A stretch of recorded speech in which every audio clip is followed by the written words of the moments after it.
Et salut tout le monde, c'est LMNatsu, et aujourd'hui on se retrouve pour une vidéo un peu différente. On va pas parler de rétro, on va parler d'une carte qui est sortie récemment, qui est 7ème Tachyon. Donc c'est une carte qui a fait beaucoup de bruit dans le compétitif, et moi je voulais en parler d'une façon un peu différente, et de voir dans quel deck cette carte peut être un support, autre que les decks compétitifs, bien qu'on va les effleurer rapidement. Je vais pas expliquer tous les decks, je vais juste expliquer comment elle peut être utile dans ces decks. Donc 7 Tachyon. C'est une carte qui demande de révéler un monstre numéro X6 de notre extra deck, compris entre numéro 101 et numéro 107. On va pouvoir ajouter un monstre du même type ou attribut à la main, mais on sera lock en X6. Donc, je vais parler en premier de numéro 106, main de géant. Donc là, ce qui va nous intéresser, c'est qu'il est terre, rang 4, donc on va pouvoir ajouter des terres niveau 4. J'ai noté deux decks pour lesquels ça va être intéressant, un troisième sûrement moins, mais c'était notable. Le deck où je pense c'est le moins intéressant, c'est Primite. La carte permet quand même de tuto Biril, même si je pense que la Lock X6 est trop gênante pour les decks qui profitent de Primite. Mais voilà, c'est à noter, on peut tuto Biril avec la carte. Moi j'ai noté deux decks qui sont des decks un peu plus fun, on va dire, rogue, qui peuvent quand même jouer la carte et en profiter. C'est Traptrix. Traptrix qui va perdre sa lien 1 en échange, mais qui va faire principalement des Xyz dans ses combos, et qui va donc pouvoir aller chercher nos starters tels que Myrméléo. Donc c'est plutôt intéressant, je pense. Un deuxième deck pour lequel ça peut être intéressant, et qui pour le coup est une exclue TCG, c'est le deck Mimighoul, puisque donc j'ai pas joué tous les decks avec lesquels je vais vous parler aujourd'hui, mais il me semble que Maître Mimighoul est un starter du deck, et on va pouvoir aller chercher avec Maître Mimighoul qui est terre niveau 4. Mimighoul qui fait déjà des X6 dans son deck, donc la Lock X6 nous gêne un peu moins. Ensuite, un autre attribut qu'on va pouvoir aller chercher avec 7ème Tachyon, c'est des monstres hauts, notamment avec numéro 103, Ragna 0, qui est haut, et avec numéro C103 du coup qui est aussi haut, qui va nous permettre d'aller chercher des monstres de niveau 4 et de niveau 5, bien évidemment toujours avec la Lock X6. Ça va nous permettre deux choses. Premièrement, d'aller chercher les requins, donc tous les requins niveau 4 haut. J'en parle rapidement parce que c'est déjà joué dans la stratégie Ryzil, mais si vous voulez jouer un deck requin pur, c'est aussi possible. À prendre en compte, bien sûr, que vous serez lock en X6, mais c'est intéressant pour faire notamment requin Bahamut qui va pouvoir invoquer Todd, etc. Donc, pourquoi pas. Moi, j'ai noté un autre deck qui va pouvoir profiter de deux tutos dans le deck en fonction de la situation, c'est le deck Umi. Tout simplement parce que la Méduse électrique est au niveau 4, et le Seigneur Dragon Océan Keryushin est aussi au niveau 5. Donc en fonction de la situation, on pourrait aller chercher le monstre dont on a besoin, sachant que le deck va très peu utiliser son extra deck, donc la Lock X6 ne va pas forcément nous déranger.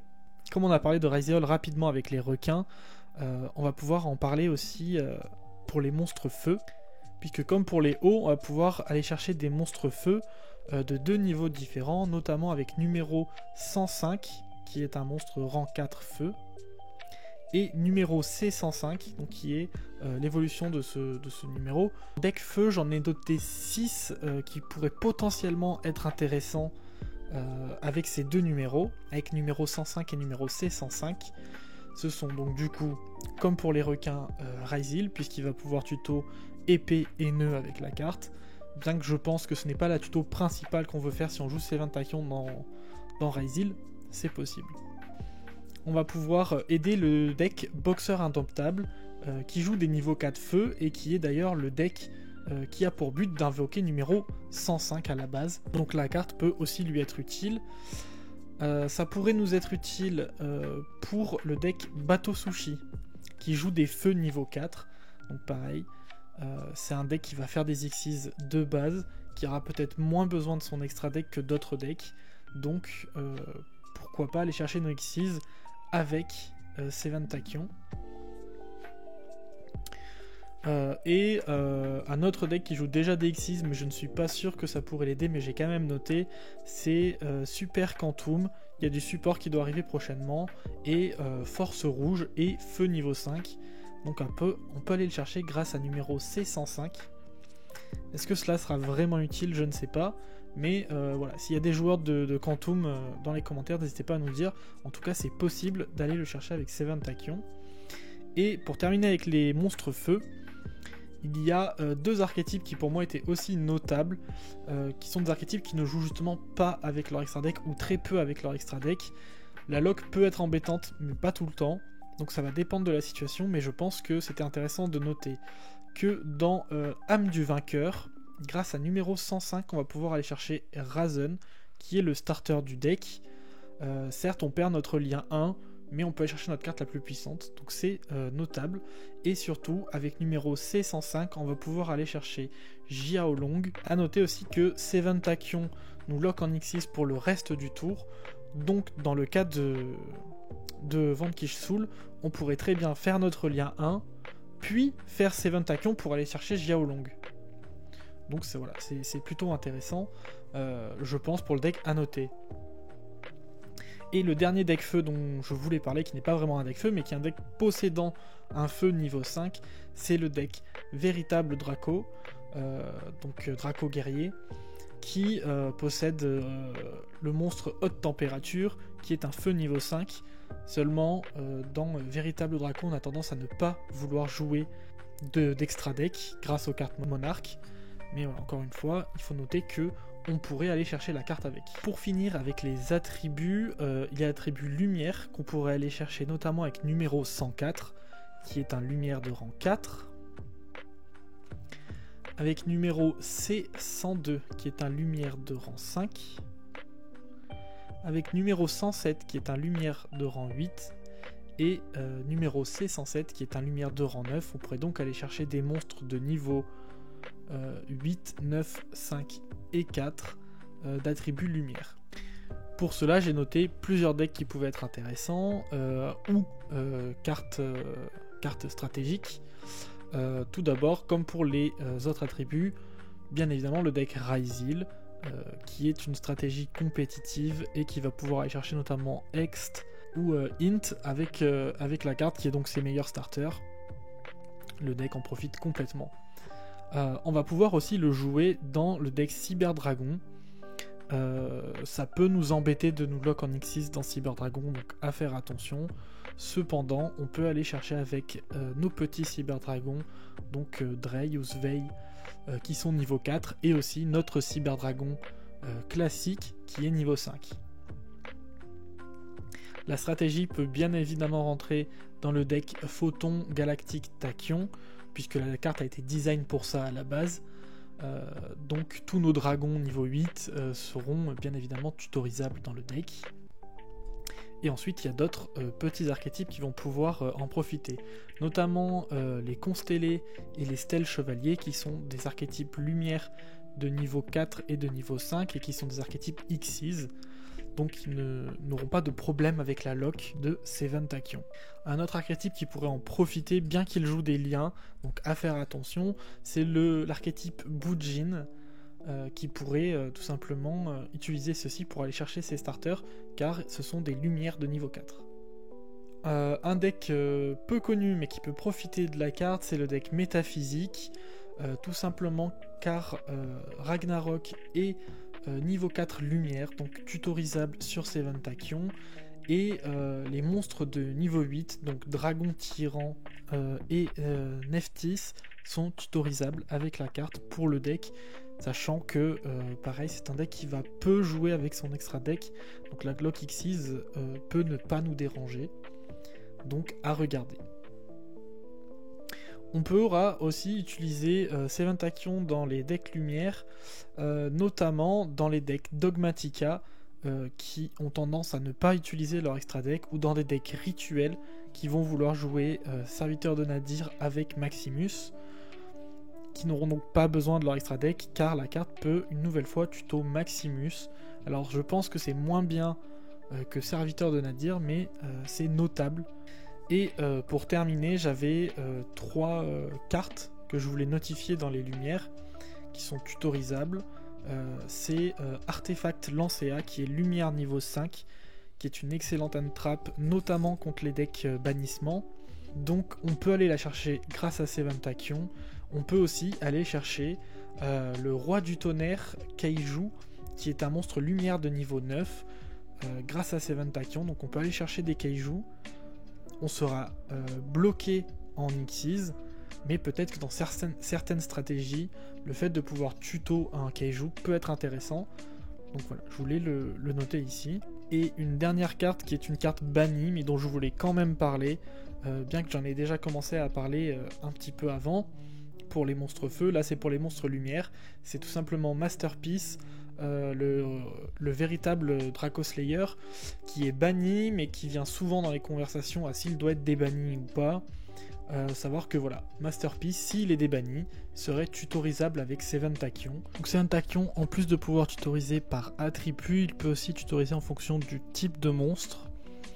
Et donc pour la deuxième partie de cette vidéo, on va voir en fonction des types, donc on va revenir sur certaines Xyz, quelles cartes peuvent être ajoutées du deck à la main grâce à 7ème Tachyon, et ce que cela peut apporter dans les decks. Pour revenir là-dessus, je ne vais pas reparler des cartes ou de certains archétypes que j'ai déjà parlé pour les attributs quand ils reviennent, parce qu'ils ont le même type et le même attribut que la carte.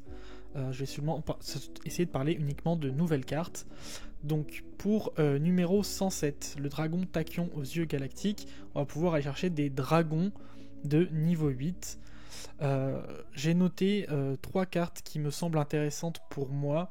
De nouveau dans le deck âme du vainqueur, on va pouvoir aller chercher César, potentiellement en fin de loop, soit on peut se lock avant si on n'a pas besoin de notre lien, soit après. Et donc aller chercher âme du vainqueur César Valius, qui est notre boss monster. On va pouvoir ensuite, pour des decks peut-être un peu plus stun, pour du Horus ou ce genre de choses, aller chercher le dragon de la lumière et des ténèbres, qui est un dragon de niveau 8, qui aura un effet similaire à Apollousa pour ceux qui ont connu. Il va tout simplement perdre un montant d'attaque et de défense pour annuler des effets, et lorsqu'il est à 0, il ne pourra plus annuler d'effets.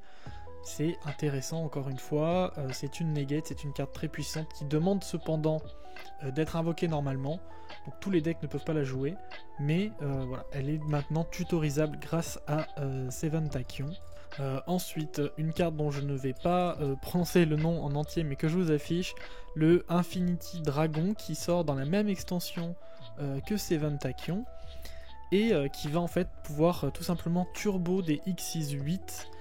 Donc c'est assez intéressant avec des cartes comme Draglubion, tout simplement pour OTK l'adversaire. Donc voilà, dans des decks turbo OTK X68, cette carte peut être intéressante. Revenir sur numéro C105, qui est donc une Xyz 5 guerrier. Et j'ai noté une seule carte là-dessus, sur un deck qui n'est pas encore sorti chez nous. Mais qui peut être intéressant, donc peut-être de récupérer la carte si vous souhaitez jouer le deck. C'est K9 Izuna, qui est un guerrier de niveau 5, donc qu'on peut aller chercher sur Seven Tachyon. Et à première vue, le deck K9 se voudra être un deck Xyz, donc la lock ne devrait pas nous gêner. Pour rester sur le deck K9, on va parler de numéro C101, Honneur Silencieux Ténèbres, qui est un Xyz de rang 5 encore une fois, mais Aqua, donc il va nous permettre d'aller chercher un monstre Aqua de niveau 5, et il s'avère que K9 en joue un, qui n'est d'autre que Jocool, donc on va pouvoir aussi aller le chercher là-dessus. C'est un monstre qui s'invoque spécialement si l'adversaire a au moins 2 cartes en main. Donc ça va permettre de démarrer nos combos en allant en plus chercher d'autres cartes avec, et comme je vous disais, c'est un deck Xyz, donc cela ne devrait pas nous gêner dans la mécanique du deck d'être lock en Xyz. Pour rester dans les monstres Aqua, on va pouvoir parler de numéro 101, Honneur Silencieux Arche, qui est une Xyz de rang 4 Aqua, donc par exemple nous allons chercher des monstres de niveau 4, Statue Barrière du Torrent, qui est un monstre Aqua de niveau 4, et ça pour les decks stun c'est une très bonne nouvelle, pour les autres joueurs beaucoup moins, à part peut-être pour les joueurs Mermail, mais voilà, on peut aller chercher statue barrière du torrent avec Seven Tachyon, et on peut même aller chercher d'autres statues barrières, puisqu'on va revenir tout de suite sur numéro 106, Main de Géant, qui est une Nyxis 4, comme on avait dit en début de cette vidéo, mais qui est surtout rocher, qui va nous permettre d'ajouter des monstres rochers de niveau 4, et bien évidemment on va pouvoir aller chercher avec la statue barrière de la sécheresse, qui est un monstre rocher de niveau 4, et je trouve que ceci est plutôt dérangeant, puisqu'il n'y a pas beaucoup de decks terre, et donc dans des decks stun avec beaucoup de magie piège pour ralentir le jeu, on pourrait aller chercher ce genre de carte et empêcher totalement l'adversaire d'invoquer spécialement des monstres. Donc c'est plutôt dérangeant pour moi, mais voilà, sachez que ça existe, et on pourrait aussi aller pour les 2 joueurs qui existent, qui jouent le deck, aller chercher des mégalithes qui sont rochers de niveau 4 pour certains. On va jouer surtout avec des rituels, donc on n'utilisera pas trop notre extra deck. On aura donc moins peur de cette lock Xyz. Toujours dans les statues barrières, il y en a une dernière qui est tutorisable grâce à numéro 103 Ragna 0, qui est une Xyz 4 de type elfe, et on va donc pouvoir aller chercher avec la statue barrière du paradis qui va empêcher d'invoquer spécialement des monstres qui ne sont pas lumière. Je pense que c'est quand même la moins intéressante des 3 à aller chercher, tout simplement parce que il y a beaucoup de monstres lumière, surtout dans la méta actuelle avec Dragon Blanc aux yeux bleus ou Raizeol. Donc la carte à mon avis est beaucoup moins intéressante, mais voilà, c'est possible d'aller la chercher. Et un deuxième elfe qui était intéressant, je pense. Cette fois c'est une carte d'archétype, c'est l'Optre, Ombre des Boss Générateur, qui est tutorisable sur Seven Tachyon, et tout simplement les générateurs vont vouloir faire beaucoup d'Xyz 9, donc la lock Xyz n'est pas forcément gênante pour le deck, et l'Optre est en fait un de nos starters du deck, puisqu'il va pouvoir invoquer n'importe quel monstre générateur depuis notre deck. Donc c'est une carte intéressante à aller chercher. En dernier, ce qui était notable pour les types, c'était numéro 104 Mascarade, qui est un monstre rang 4 de type magicien, donc on pourra chercher des magiciens avec, et on va pouvoir revenir sur certains archétypes que j'avais déjà parlé, notamment les Super Quantum, puisque Force Green est de type magicien, donc peut-être encore une fois que c'est jouable dans le deck, je ne sais pas, je ne connais pas assez Super Quantum, mais voilà, je trouvais que les cartes étaient assez jolies et que du coup c'était peut-être notifiable. S'il y a des joueurs du deck, n'hésitez pas à me reprendre dans les commentaires. Il y a un autre archétype qui comporte beaucoup de magiciens et qui pourrait profiter de la carte, puisque c'est un archétype Xyz qui est un petit peu anti-méta, c'est le deck Exauceur, puisque toutes les Exauceurs sont des magiciens et sont donc tutorisables sur Seven Tachyon, et notre extra deck est composé uniquement de monstres Xyz. Alors certes c'est un peu un Raizeol en moins fort, mais voilà, c'est à noter, c'est un deck qui peut aussi jouer migrateur dimensionnel. Donc pour des personnes qui seraient intéressées par le deck, sachez que Seven Tachyon peut nous aider à ajouter nos monstres magiciens à notre main, donc pourquoi pas. Une dernière carte dont je voulais parler, sûrement parce que je suis fan de Yugi, c'est un magicien niveau 4 lumière, c'est tout simplement le magicien silencieux. Je pense que ça peut être intéressant dans certains decks magiciens en fin de combo d'aller chercher cette carte là, tout simplement parce que la lock Xyz peut peut-être nous gêner, mais en revanche le magicien silencieux s'invoque spécialement depuis la main et peut annuler une fois par tour une carte magie, ça reste quand même une negate, donc pourquoi pas, voilà, savoir que c'est donc tutorisable sur Seven Tachyon. Sur ce, je vous remercie d'avoir suivi la vidéo, je vous invite à vous abonner, liker et commenter, on se dit à bientôt pour une nouvelle vidéo, des bisous.